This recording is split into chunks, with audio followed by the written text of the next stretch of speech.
A very good morning, everyone. Summit 2021. I would like to thank our partners Accenture, Automation Anywhere, Route Mobile, PwC, Tata Teleservices. Without further ado, let's start our panelist discussion on changing manpower requirements in the tech world. I would like to welcome the moderator, Mr. Ankur Arora, Director, Digital and Innovations at EXO, Mr. Prem Singh, President, Group HR, JK Organization, and Honorable President, National HRD Network, Delhi NCR Chapter, Mr. Sandipan Chattopadhyay, Managing Director and Founder CEO, Zelpmark Design and Tech, and Mr. Sashi Kumar, Managing Director, Indeed India.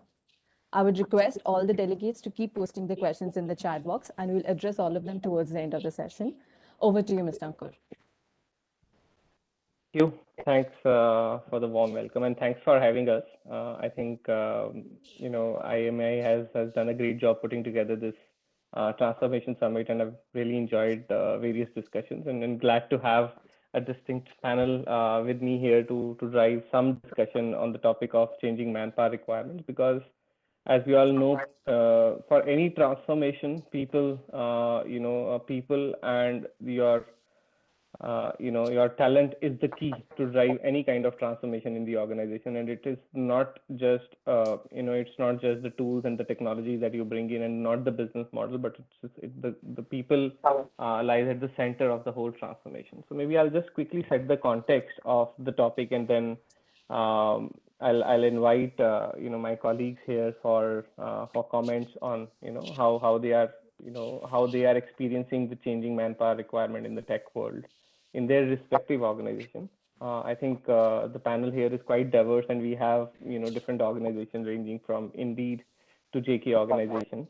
And probably it's best for us to have a multiple varying perspective on each topic. So just to set the context, technological disruption and digitization and automations are forcing businesses to transform how they work, right? And companies not always know the skills that they'll need, because new skills are emerging at as rapidly as other becoming obsolete. And to lead the new digital age, or to lead in the digital age, business leaders need to combine the best of human and the machine intelligence to create an inclusive, tech-enabled, and forward-thinking company, right? So I think all of us are in that endeavor to drive digital transformation by using the best of the human and tech-enabled world, right? So essentially, we can probably start with the aspect to discuss that in such a rapid shift with such a rapid shift in the skill set and the speed of development of new technologies, the way that we are looking at new technologies and new developments that are happening in the tech world, especially, what are the key competencies that are emerging as the core, right? Because we as leaders can't be chasing skills, or can't have skill-based evaluation for the talent, and then definitely not for the retention and engagement. But there are still some core competencies that are emerging, I assume. What are those skills in your respective industries and organizations? Maybe Sandipan, if you can start and maybe share your perspective on that. Yeah, so see, the sector is too broad sometimes. It's also the objective of the company which matters. Now, if you're in an innovative field, irrespective of which sector you come from, you essentially go for the foundation qualities and not so much on skills ever. Because if it exists, it has no value for innovation. You're always doing something new. So for us, we have always, be it in my money control days, be it when we were doing Just Dial, even today, the key component always has been that I look at people with good values, people with fast learning ability and attitude. See, some people may have the ability to learn, they may not have the attitude to learn, they're very complacent. And some people may have the attitude to learn, but they just don't have the ability to be like a sponge all the time. Too much of baggage carrying. So it's a fine balance. At the same time, it's also like a portfolio. It's not like everyone has to be homogeneous. You have different sets and pieces and different parts of it and all. But I think the overruling part is attitude, because somehow in the long run, it sort of overshadows aptitude. That's my perception. So as a philosophy, we always try to take people who are unmolded. We have rarely, in my 25 years of working with people, hiring or getting people to work with me, I have preferred people who are on their first or second job. and who are in it because they really want to be it, not because it's a good change for them. So I think when you choose on those factors and all, and today also, I still have people who are on their first or second jobs with us. It's just the difference is that they are working with us for 17 years, 18 years, or as a team for 19, 20 years. That does make a lot of difference because communication is also important. The team setup is very different than individual skills. For me, going forward, I think that the balances are shifting. Every organization needs to be now innovative. So it is not a choice or it's not a sector. It's going to be a culture change. I guess we will see that the skills that we lack as a nation, and I'm very, very cognizant of that, and I call it out, though it's not liked by many. I think we are anti-group work from the first few years of our growth. We are taught to be competitive as kids. It's like everyone should be first in class. You don't do group work very well. And the entire professional success today with the kind of work we are doing is the antithesis of that. So getting that readjustment, having the people to have the ability and that mental mind space that I need to work with people, otherwise I am the bottleneck. That mindset training and that change of attitude probably is the biggest thing. And you look at the best receptors of those attitude and you recruit. So I may not hire a person who is very good at skill, very sharp, brightest kid around, but he thinks the world of himself and he doesn't think teams matter. I may not hire that person. So that's my short perspective on that. Very, very true. Values and the ability or attitude attitude about continuous learning. And I think yes, they are indeed the core skills. And I think one thing that you touched upon is really valuable. The construct of the team itself is changing, and the construct of team is also as important as individual skills. I know and hence a lot of companies now. It's impossible to recruit. You have to recruit based on the heterogeneity and the complementary nature of the team. My current position tells me who my next recruit is, because I will always look at someone who can complement the team instead of just augmenting it. That has changed because the roles are so different. Unless you have complementary teams, you don't have people to fit into slots anymore. They need to be multifaceted. They need to be expansive. They need to have a sense of redundancy in themselves. So I think that culture surely is changing. No, I think very valuable. Prem, would you want to go next? Yeah, I think I agree with Sandeepan, and I would like to bring some slightly more diverse input to this lever, to this element. See, the digital disruption is a fact of life. It's a reality, no more a choice. Just to give you a sense what's likely to happen, based upon the data, and this is based upon the data which is compiled by a lot of organizations, anywhere between $2 to $2.5 trillion is the amount of money that is going to be spent in the digital transformation in next 3 years' time, up to 2024-25. That's the scale that we are talking. Now let's try and relate this to the skill and the kind of people that we would be needing, the industry would be needing. According to one research, and this is based upon the research carried out by World Economic Forum, what they have said that in next 4 to 5 years, and that's just about by 2025, about 85 million jobs are going to disappear. But, and this is the good news, about 97 million new jobs based upon the new skills are going to emerge. So the question therefore for us is, what are those jobs, what we should be doing, what are the kind of skills these jobs would be requiring, and what is it that organizations must do. And what has come out is the additional jobs that are likely to emerge, which is 97 million new jobs as a result of the digital transformation. The skills like sense making, skills like ability to handle a lot of data, skills like analytics, skills like very high-end, very sophisticated digital tools, the skills like adaptability, skills like making sure that you are unlearning and learning something new. So these are a whole lot of new skills that are required. Many of them we have known, some of them are new, and this is the entire package that is likely to define the composition of these new 97 million jobs that are likely to emerge on the horizon. Based upon my own experience, based upon the organizations, large number of organizations, what we have seen, the people who are very quick to unlearn and learn, they are likely to be more successful than the others.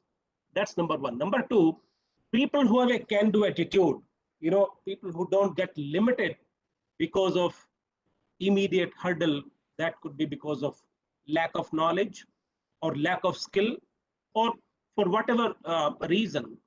So the people who are able to see beyond the immediate hurdle, beyond immediate constraint, I think that's very important. And particularly in the organizations that are heavily driven by manufacturing and sales and marketing, I think this is very important.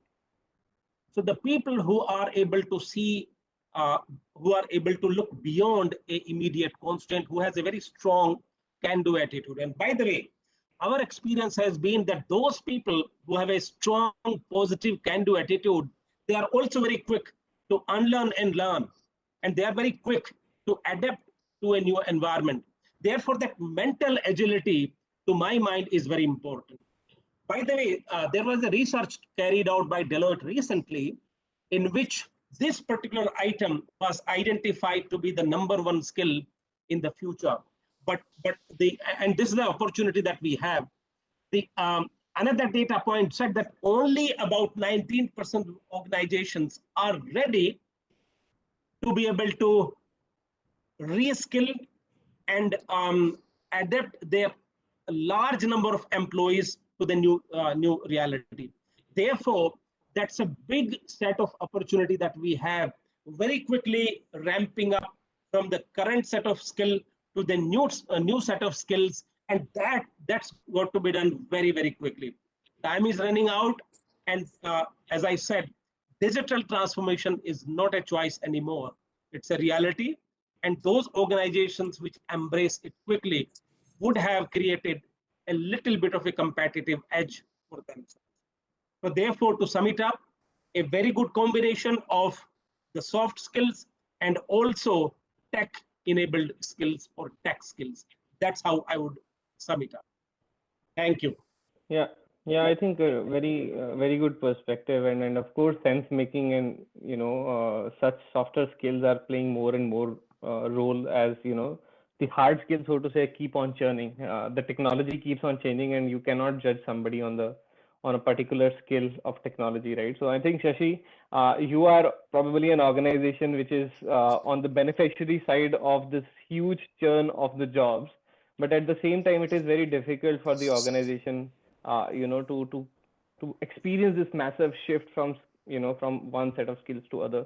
So how do you see the market evolving? Is it that the new people entering into the workforce and the current workforce is not able to cope with the new skills, or do you see a lot of reskilling happening within the organizations, and how is your company taking the advantage of this scenario? Yeah, so it is not have or have not. I think Sandeepan put it pretty well when he started off. He spoke of attitude and curiosity. That is what defines how people transform themselves, right?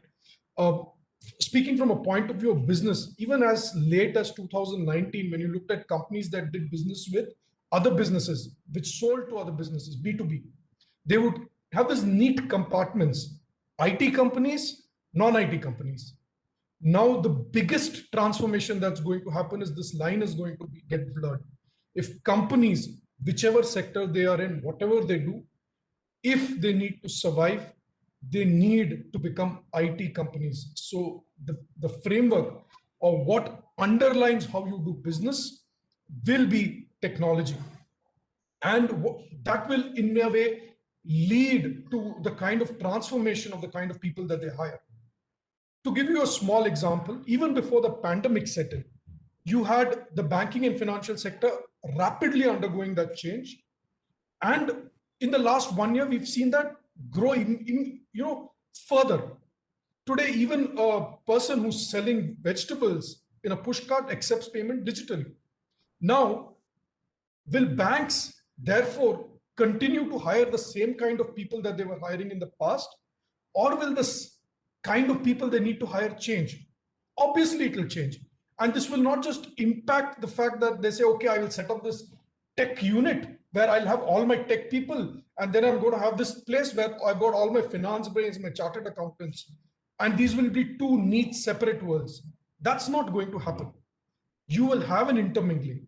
Your finance person will need to be aware of technology.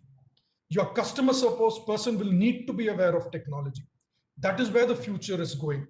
And plus, on the other side, we've always thought of this techie as this person who's this nerd, does not need to communicate with anybody. He sits and works on a computer, writes brilliant code, and that's all that is expected from him. That is going to change because technology needs to be faster in response to customers, which will mean that technologists will need to be more communicative. On the other hand, people who serve your customers will need to be more aware of technology. If you pick up the call to a bank, earlier the question would be, has my check got credited? Has this got debited? Today it could be that, look, I'm not able to make this transaction on my mobile. And a great customer experience will be when this person who's taking your call is able to address that query as well. A great sales interaction will be where a salesperson doesn't say, I'm going to come and bring my technical guy in to help you understand how this works.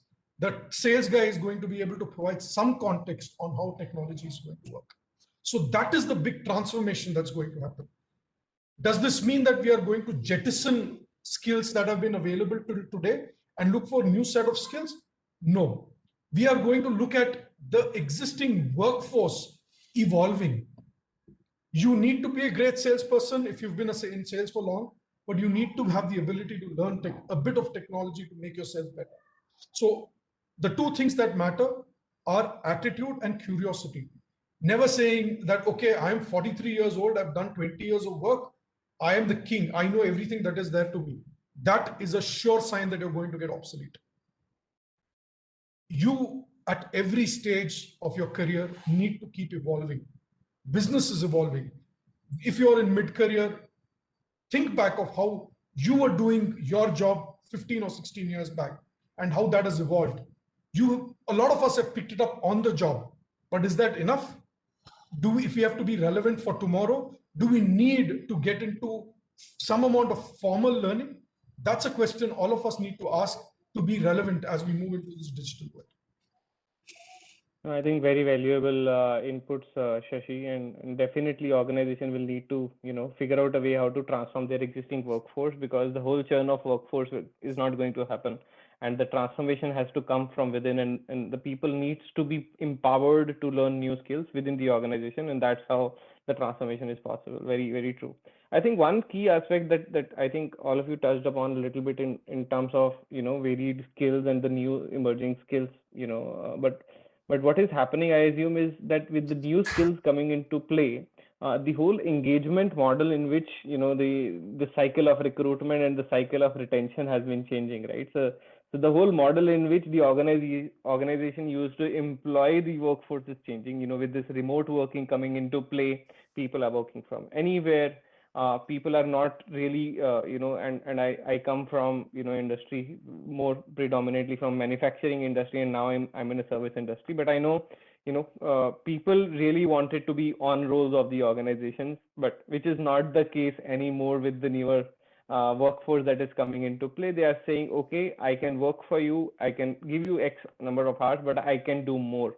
So I would want to work with more number of organizations, things like that. So the whole gig economy, as they say, how do you see that transforming the industry? And maybe Shashi, I'll come to you to understand a specific aspect, how the recruitment or onboarding of the employees are shifting from from a full-time employee which is dedicated to my one organization, and hence I have to onboard him and ensure that he sticks with me, binding him in so many contracts, etc., as compared to a gig economy worker, which is more loosely engaged with the organization. But maybe I'll start with Sandeepan and maybe touch upon the aspect of how this whole gig economy impacting the ability of the organizations to engage the employee. And while we used to say and still say that the culture and the values are the DNA of the organization, but a person who is working remotely, maybe 500 miles away, as well as not seen anybody or not met anybody in face to face on the company, how the culture is going to transmit and how the values are going to be imbibed in the organizations of tomorrow by these employees. So I will take the question in three parts, right? The first part is my postulate that it's not that it didn't exist, it is just getting transformed. So you always had experts, you always had non-core advisors, and you had value addition or process change management, which is there, right? But they used to come from a branded connotation. You would not believe in individual branding, you would go with the branding. Like if you want advisor, you would go to a McKinsey or you would go to an Arthur Andersen, right? And you would assume that anyone from those would be good. And they were on the rolls of those organizations. What you are doing now is you're going direct to the consultant. That is happening. And you are building your own team. That has a risk. A team is very different than a bunch of skilled individuals. So like look at RCB. You get the best cricketers, but they don't form a good team to win matches. At the same time, Rajasthan Royals in initial days would come up with a great team with bits and pieces player who work cohesively. So that's the risk you run when you go into a gig economy. But that's the advantage you run of getting the right people and not being done with whatever the other organization has. So it's transforming now, it's going direct to the entire employment. Second is, I think recruitment now is very different. So 20 years back or 15 years back or even 7 years back, you had a role in mind and you would do an elimination test to find out, so I have 5 places, there are 20 applicants, how do I eliminate 15? It was not a selection test. You used to find out the best who would fit that 5 roles because you needed those 5 roles. Today, I think we think in 3 phases. What is the guy capable of? What all can I get done with him? That's the first dimension. The second dimension is what is his preferred mode of engagement? And based on these two, then I decide the interaction I want to have with him. He may be a great architect guy, but he doesn't want to work full time. I'm surely not going to lay down my family jewels in front of him on my strategic impact. Correct? But if he is a moderately skilled guy, but he wants to work full time and he's looking like someone who will have loyalty, I can share my secrets with him because he's there for a long term. I will probably do the architecture with him and have this guy as a consultant to them. So it's almost like becoming so before you were playing more like carom, that you are striking the right coin to the right pocket. Today you are playing chess. Every piece has its value. And based on that, you are seeing how you'll win the game. I think that's the transformation that has happened from recruitment. Yeah, very, very interesting anecdote, Sandeepan, on on the carom and chess. I think it probably represents truly the way that the leaders have to manage their talent today, because organizations are getting more and more complex, and the more and more complex skill sets are entering into the play. So Yeah, yeah, and I then think there's a it's a joke that good chess players, grandmasters, have affairs with the pieces. They fall in love with the pieces. Someone has a queen's gambit. They love that piece. It's not a resource for them anymore. It's almost an extension of themselves. I think that's a big change we are seeing in good leaders. They think of the team as a tendronic extension of themselves, and they don't think of them as separate entity.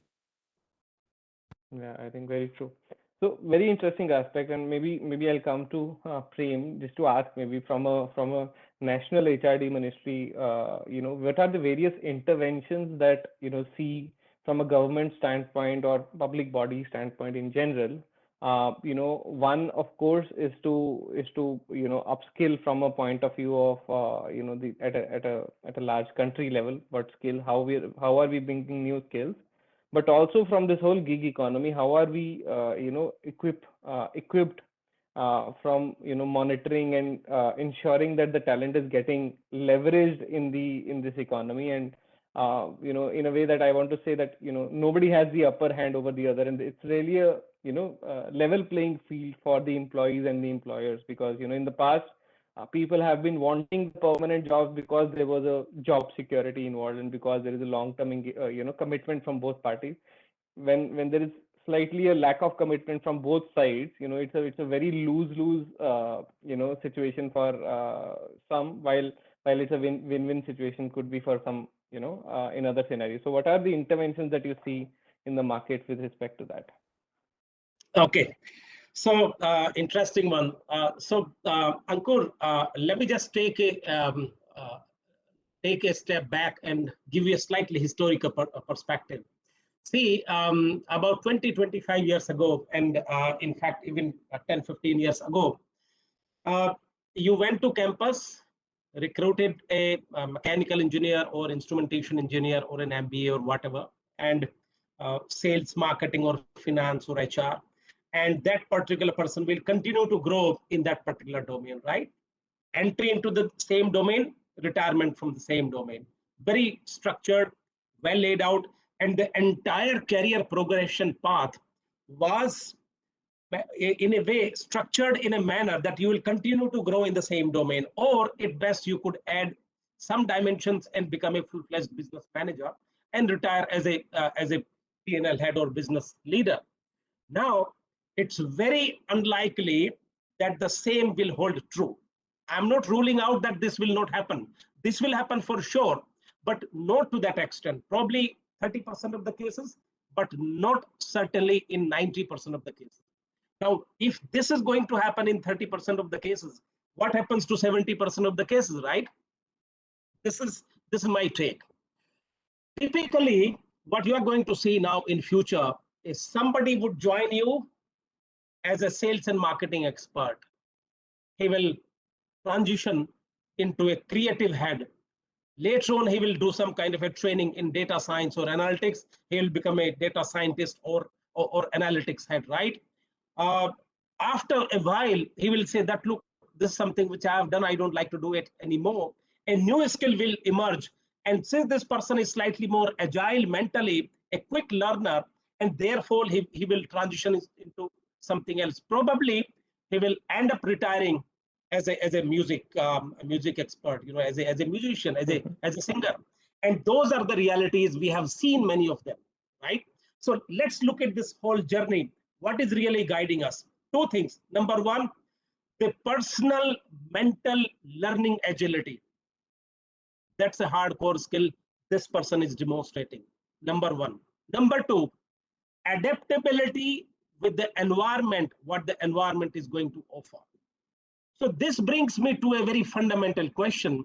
The whole focus of L&D functions or organizational development function focus is not going to be only developing the domain expertise, but really honing this ability of the people to adapt, making sure that they succeed in the new environment, providing them the opportunity which matches with their new tastes or new preferences, where they are likely to shine more, and therefore make it as a win-win story.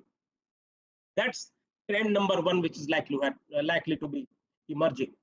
Trend number two, I do not agree entirely with the view that everything will become gig economy. No, that's not going to happen. Probably, see, every organization exists for a particular purpose, and that's the core of this, right? For example, let's say manufacturing company, let's say tire making company or a cement making company, or automobile manufacturer, or a pharma company. They will strengthen their core, and therefore around that core they will continue to deepen their competencies. So that is where the large number of focus will go. Which the activities which are not the core of its business, something which can be outsourced, the focus will be, let us outsource it to somebody who is best at it, and therefore we get the best quality at the most optimum price. So therefore a combination of core and the non-core activity is likely to happen, and this will continue to grow. Third, digital or tech is something which is going to define the entire way of organizing the business and entire way of conducting the business, whether it is manufacturing, In manufacturing, you will have those connected machines, connected PLCs, connected shop floor, which monitors everything, corrects everything by itself, and lot of data churning is happening. Same thing will happen at the marketplace. Lot of decision making being driven by data, no more driven by the hunch. So therefore, lot of intelligence will be a result of human experience, but largely driven by the artificial machine, which is in terms of hardcore data, analytics, and the trends of a particular parameter or a matrix. So it's going to be largely driven by the data science and backed up by the human gut or human experience. So you will see a combination of these two. That's my take. Thank you. Yeah, great perspective. I think it's really true. Of course, there is going to remain a balance between the core and non-core skills, and probably gig economy is best serving the non-core skills. But yeah, it is shifting as we see, but we don't know where it will take us. So coming to you, Shashi, while all the discussion that we're having with respect to how the engagement model will change, of course, it will impact the whole recruitment scene with respect to the large, medium, small organizations. What are these emerging trends that you see in the recruitment cycle and overall in the recruitment industry, and how is your company maybe best placed to leverage this opportunity? Yep. So before I specifically answer that question, let me also briefly touch on what's driving the gig economy. Primarily, the driver of gig economy is the transformation of a services economy. So India is predominantly a services economy, right? So is the transformation of services economy towards technology. More adoption of technology by the services world is driving the gig economy. And the good thing about this is that it impacts all layers of the company. So this is not something which is limited to the highly skilled tech person or somebody who's got traditional skills or somebody who's mostly blue collar. We are seeing the impact of the gig world across all three of these: highly skilled, lesser skilled, and lightly skilled. So that's something which is happening. And as we go through this evolution, which has been, in my mind, hastened by the pandemic, what we are going to see is many companies not being tied to geographies as they hire. So for example, if my company is based in Bangalore and I'm looking to hire, my constraint will no longer be Bangalore. I can still hire people who are based in other locations so long as they're able to do my job to perfection. And how will this impact how companies recruit? One, the kind of skills that people need to bring to the table will evolve. You will need people who are more articulate, more communicative, who can, sitting from their drawing room or their home office, communicate well with people who are thousands of miles away using a computer or a phone. So that is something which will evolve. You still will not have the luxury of being in the same room as 10 people as you try to communicate. How does this transform for organizations as they recruit? You will need to have the ability to recruit, onboard, and train remotely. Let me first talk about recruitment. How do you use technology to be able to recruit well in terms of hiring people? You will have a significant part of the recruiter's administrative tasks being taken away by technology, and the recruiter focused mostly on interviewing as many people as possible. So visually, how does this look like? You will look at a platform that can source good candidates for you, screen the candidates, assess them, and schedule them automatically for interviews, where interviews are conducted online, and the interviewer is able to, at the moment, say, okay, this person move to the next round, this person not move to the next round. So in line with that, companies like Indeed have built something called the IHP, or the Indeed hiring platform, that combines all of this aspect and offers it to companies and makes them hire on one platform. How does this transform things for companies and for job seekers? One of the biggest complaints that people who are in the job market have today is that I've applied to this company, uske baad I don't hear from them. Nobody's responding. And from employers, they say, I've sent out 100 mails to job seekers who fit me. They don't get back to me. A lot of that will get taken away with such hiring practices. And again, from a job seeker's point of view, you will see that in one go, as you apply to a job, you will be able to see whether you have qualified for an interview, not for the job, but for an interview. And you will end up being able to schedule an interview for yourself. And how well you are able to do in that interview will define whether you're going to get the job or not. This also takes away bias from the recruitment system. A lot of bias comes not just from the recruitment perspective, but also during the earlier parts of screening, scheduling, etc. Does this person's name sound good? Does this person's resume mein aise likha hai?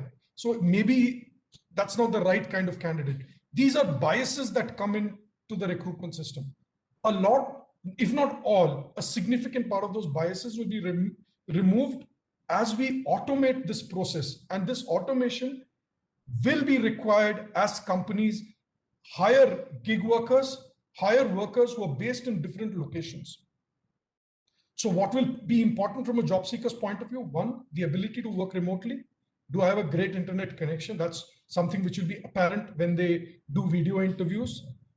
Do I have ability to have an environment where I can focus on my work and there are no distractions? That will also come through in the interview.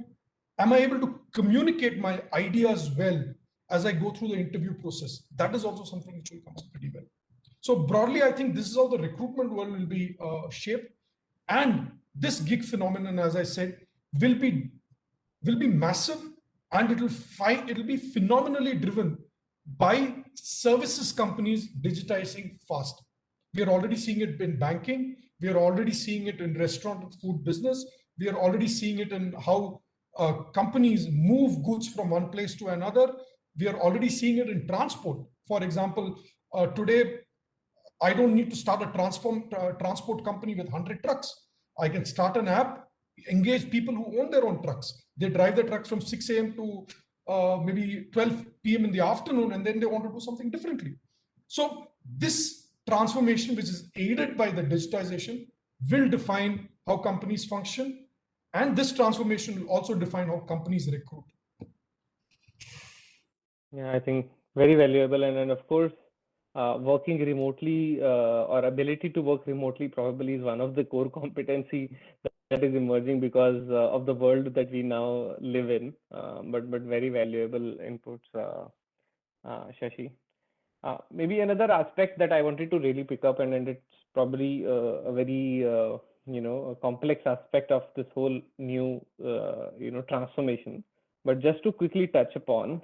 And I think briefly some of my colleagues touched upon that the L&D departments are transforming themselves to to equip or empower the employees for continuous learning rather than a skill-based learning. But our fundamental L&D department, which is the education system of the country, are we churning enough talent which is agile and versatile enough to be able to skill themselves and reskill themselves beyond finishing school or colleges, right? So I think that's the question that lies with probably with the education system at first, and then to the organization. And of course people are are forced to do that because it's now a survival strategy, then thriving. But maybe Sandeepan, what do you think? Any few thoughts on that? Well, see, the thing is, you must realize that it's a very niche segment we do. So for us, L&D is a role which every line owner has to operate on his own. We don't have an L&D department. We have an admin department to facilitate payments and to arrange for it and do the legwork. But the person who owns a particular skill group, he decides what training to be given and what are the end results. So, and sometimes he himself is getting his friends or he himself learns and does it.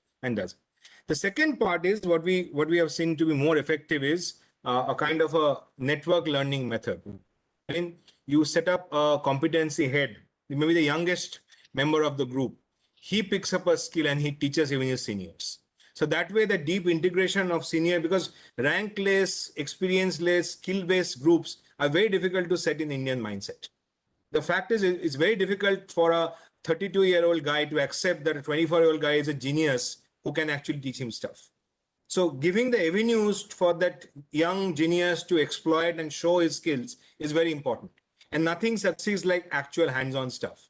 So when we look at this stuff, that actually has a huge impact, not only for knowledge dissemination and distribution, also for ascertainment of skills over just rote experience. And then they start looking at, okay, ye uska ilaka hai, ye mera ilaka hai. So the senior guy doesn't try to be a jack of all spades. He tries to go for his real skills. And then you have a multi-talented team who are focused on what their own skill is and doesn't try to boss around just by picking up new skills and buzzwords. So I guess it's a good balance that we adopt.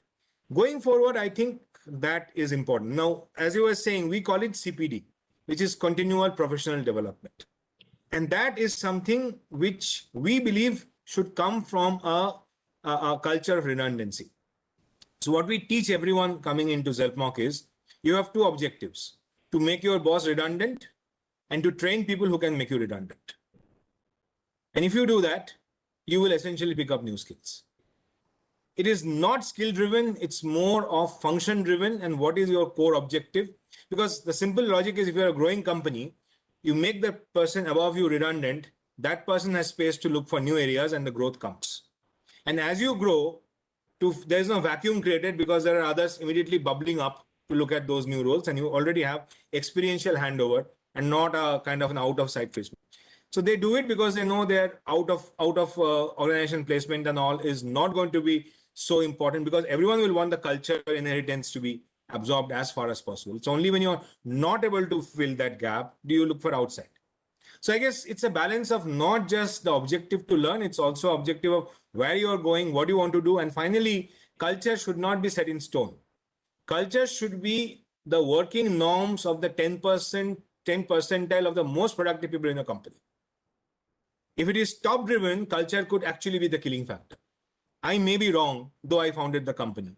A young guy who's coming and being very productive actually should have a larger say in my culture than my old-headed shit. My old-headed bad things, basically. Yeah, good. So yeah, I think very interesting perspective, Sandeepan, on how probably some organizations can adopt the reskilling and the continuous learning. And of course, there is a lot to learn from how some organizations have successfully implemented this skill and have been able to pull up the whole reskilling of the workforce, because I must the put one industries caveat itself also. are transforming. I must put one caveat also. Should not try to processify this. It should not be a tick mark process or a checklist process. That kills it. You have to give respect to human intuition, on the fly thinking, and accepting human being as random variables and not predictable, formulas. You have to understand everyone has their thing. So the intuition of the leaders, the fact that they are willing to go by what they intuitively feel is right and then back it by data, that variation is also important for this to succeed. There is no formula, but there is a method. And the method is cognizance of what is your underlying environment and then optimizing on it. It's an optimization program. It's not a goal setting program. That's the difference that has to be accepted. Very, very true. So just in the interest of time, I think we have a couple of questions. Maybe we'll quickly address some of them. We'll try to address most of it. So maybe first question, Prem, if you can take it. So will it be easy for people beyond a certain age group to be able to upskill to keep their jobs safe? Essentially, what it could mean is that, is it possible to keep reskilling yourself throughout your entire career, or is it possible through up till the certain age group? What's your perspective? Okay, I think it's not either or. There are people who would stop learning at the age of 50, 55 years. And there are people who would continue to learn even beyond 65, 70. So it's pretty much driven by the individuals. And so what it means for the organizations is to do two things. Number one, sensitize and nudge people and show them the benefit of acquiring new skills, unlearning and learning something new, and remaining at their best that they can be. So that's number one. Number two, those people who demonstrate a higher level of learning agility, make sure that they learn very quickly and get into something which is more productive, useful for both individual as well as the organization.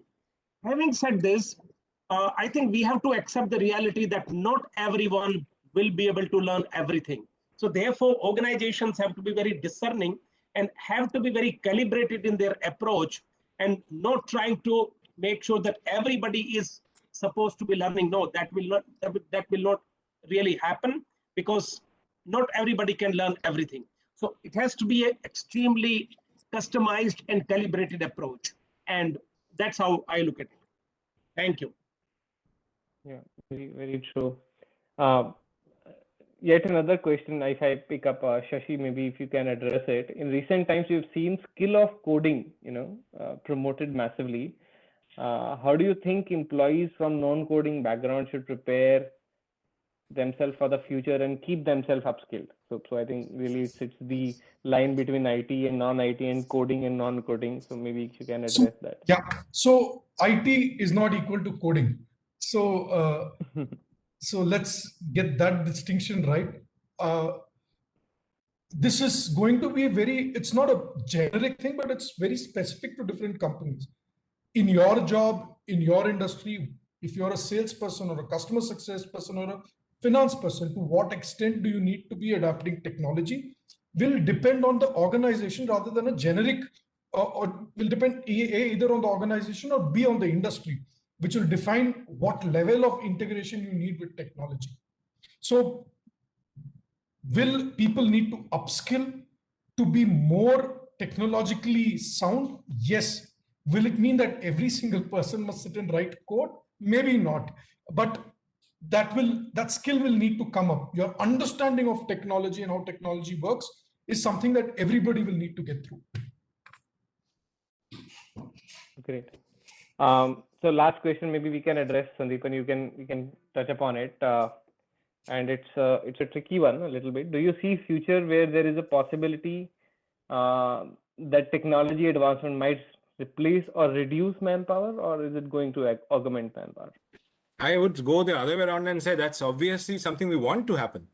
We want to make sure that anything which is repetitive, boring should be taken away from the human domain and put into the machine domain. But that doesn't mean there's a job loss. These two things have to be understood. Like when the Industrial Revolution happened, there were a lot of so-called jobs lost. But because of it, so many 10 times more or 20 times more or 100 times more jobs got created. So the whole idea, I think we have to divide out into left brain and right brain things. And we have to realize that right brain things are meant to be processized and machinized.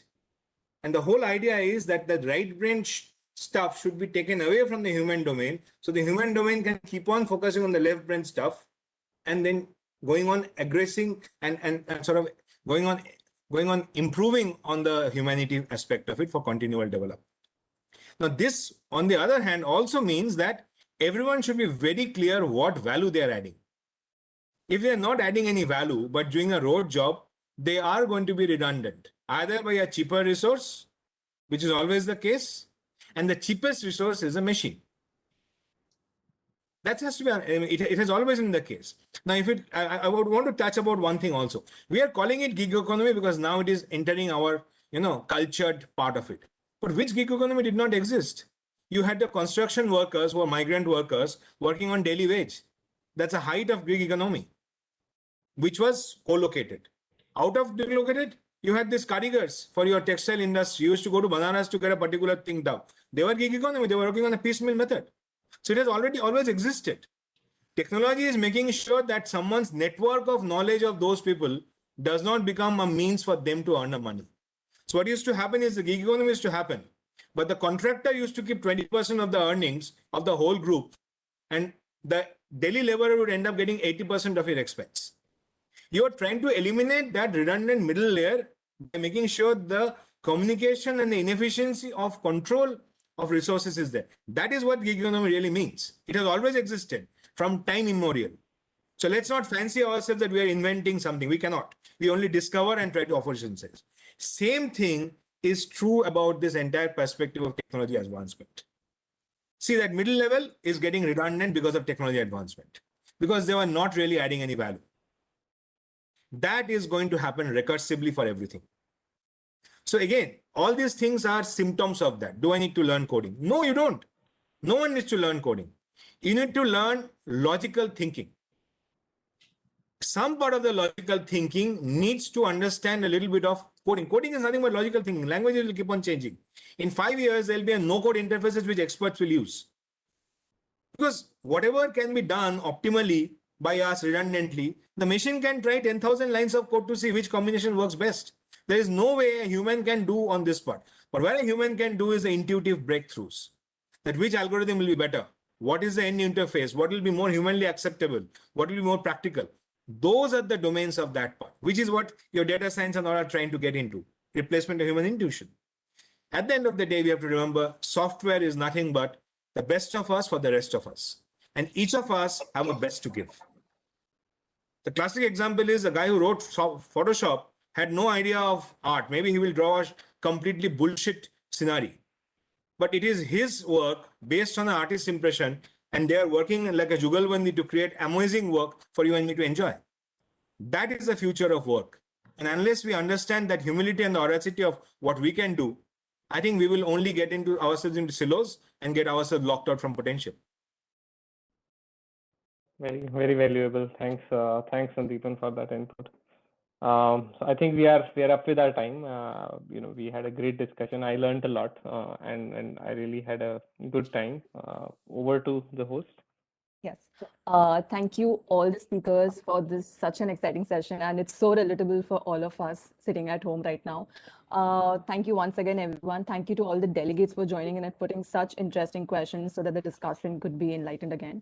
And I hope to see you all for our future events. Thank you once again. Please stay safe. Thank you. Thank you for having us. Thank you, everyone. Thank you. Stay safe. Thank you. Thank you. Thank you. Bye.